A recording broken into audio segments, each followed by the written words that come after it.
Assalamu alaikum. Last night I had an incident where this holder for the airbrush uh, broke off, and I could not figure it out why it broke off, but it did. So what I did is I used the CA glue to initially glue the two parts together, as you can see the cracks, and then I let it sit for the night. And earlier this morning I took this Tamiya cement and I re-glued it, reinforced it with the Tamiya cement, and it filled the voids and the gaps that were left by the CA glue. And then these white strips, what I did is I cut those strips and I placed them as a reinforcement with the Tamiya cement.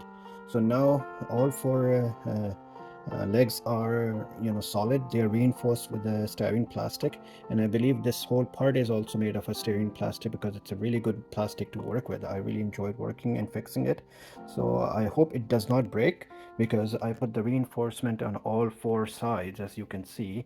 And so this should give it a pretty good strength.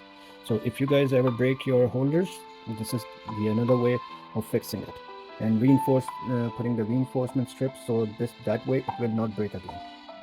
Hope you enjoy it. Take care. Bye bye.